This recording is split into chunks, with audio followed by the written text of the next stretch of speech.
Caitlin Clark is out injured right now, and it appears that we know, well, she's out injured with a groin injury, and it appears there is footage of how it happened. Another game, another dirty play. Yet again, the refs looked the other way. WNBA referees has been having issues. WNBA referees simply playing against Caitlin Clark and the Fever. This is another year and another case of WNBA referees not making the right calls when it comes. Caitlin Clark took a blatant hit from a Seattle Storm player, right in front of the official.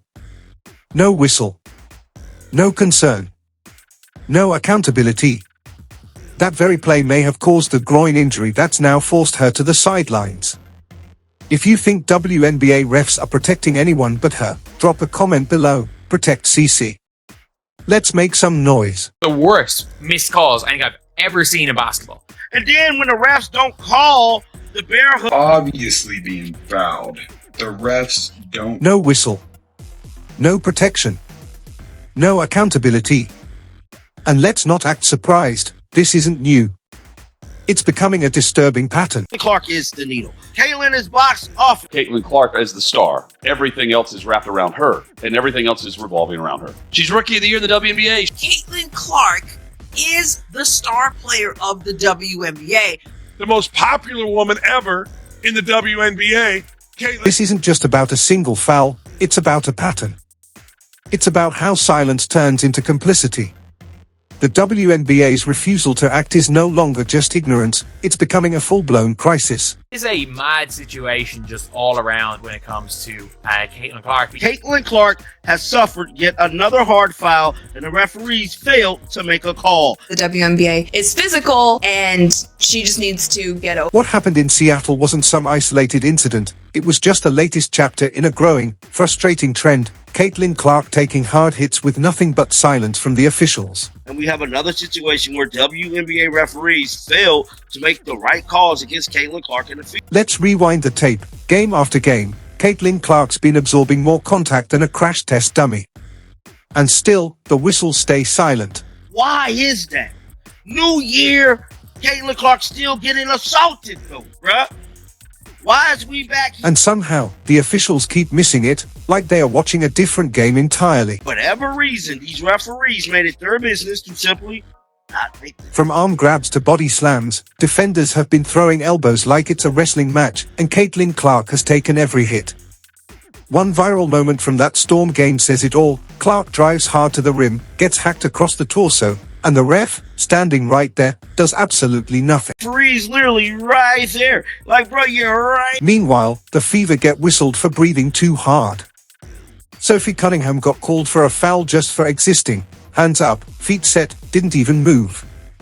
Then came the ticky-tack parade. Bump, whistle, bump, whistle. Foul on Sophie Cunningham for doing absolutely nothing. Dantas just her hands in the air. Another foul. Touch foul, touch foul, touch. That's not just inconsistent officiating, that's bias, plain and simple.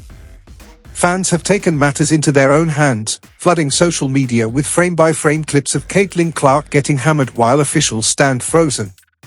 She gets no calls. Meanwhile, her opponents get bailed out for far less. And this isn't just about one ref, it's a systemic problem. Even head coach Stephanie White has spoken out, admitting the team, and especially Caitlin, isn't getting a fair shake. She has said nothing. She just refused to address this referee. It's disappointing, plain and simple. So where's the WNBA in all of this? Commissioner Kathy Engelbert? Silent. Not a word. No press conference, no statement, no accountability. Just crickets. No doubt, the Indiana Fever are dominating the WNBA. Let's be real, the league is more than happy to ride the Caitlin Clark wave. Sellout crowds? Check. Record-breaking ratings? All over the headlines. Social media buzz? Non-stop. But when it's time to actually protect her on the court, they disappear. They want her face in promos, not her safety on the floor. That's why players like Sophie Cunningham have stepped up, because if the league won't defend Caitlin, her teammates will. And this goes way beyond basketball.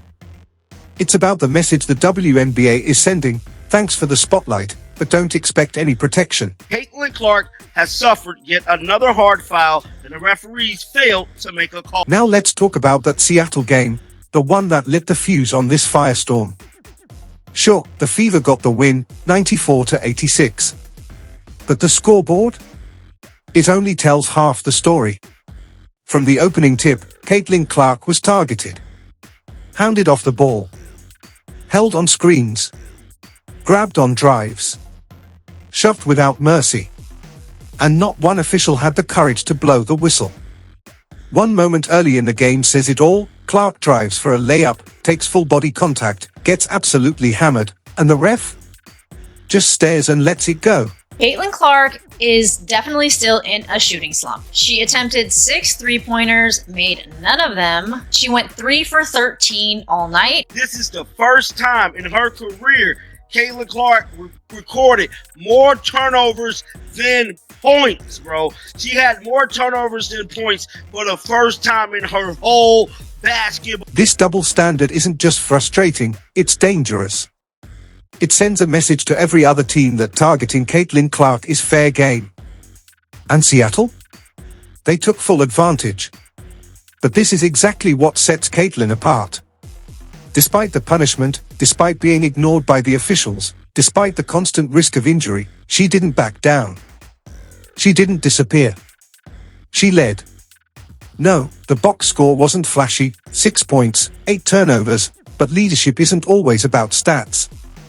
It's about showing up when everything's stacked against you. Her impact on the court was still extremely high. She did also have 9 assists, 3 steals, and 2. The stats don't tell the whole story. Clark was still the engine of the offense, spacing the floor, finding open teammates, and keeping her composure under relentless pressure. Her impact went far beyond the numbers. Leah Boston put on a masterclass, hitting a career-high 31 points, 8 rebounds, 3 assists, 2 steals, and she shot 72%. That composure helped seal the win. Even players like Erica Wheeler, a former teammate, checked in on Clark after a hard hit. That's respect. The kind the referees still haven't shown her. And let's not forget Aaliyah Boston, who went off for a career-high 31 points and 8 rebounds, stepping up in a big way when the team needed her most. If it wasn't for Leah Boston and Kelsey Mitchell, this could have been the 3rd straight. Kelsey Mitchell caught fire for 26 points. Lexi Hull recorded her first career double-double. But none of it happens without Caitlin Clark on the floor, orchestrating it all. She didn't stuff the stat sheet, but make no mistake, she was the one pulling the strings. The Clark effect seems to be crazier than year one. I love watching her score and just everything about her. They went the extra mile just to watch her play here. This is great news for women's basketball, period. Caitlin Clark is the GOAT. She signed my jersey! I'm so happy, I'm crying, I'm so happy. This is the best. She didn't get the calls, but she got the win. She wasn't protected, but she protected her team. And this is what critics and clueless refs fail to understand. Caitlin Clark's greatness isn't just in logo threes or highlight reel passes. It's in her poise, her toughness, her ability to lead and lift a team, even when everything is stacked against her. While the league looked the other way, while the refs turned their backs, she stood tall, ran the show, and walked off the court victorious. It averaged 1.7 million views. It peaked at 2.2 million views. WNBA on ESPN regular season averaged 33% more than last year, and it was up 2025 NBA coverage across ESPN of 14% from last year. A victory, bro. ESPN made a bag on it. Let's cut the nonsense. Caitlin Clark isn't just part of the WNBA boom, she is the boom. She's the reason casual fans are suddenly locked in. Before she arrived, pulling 300,000 viewers was a solid night. Now, we're seeing primetime ratings that rival the men's playoff games, all because of her. Still need proof? Just look at the numbers. Indiana Fever games are smashing records. One matchup peaked at 2.2 million viewers and averaged 1.7 million, the 3rd most watched regular season game in WNBA history. ESPN's WNBA ratings?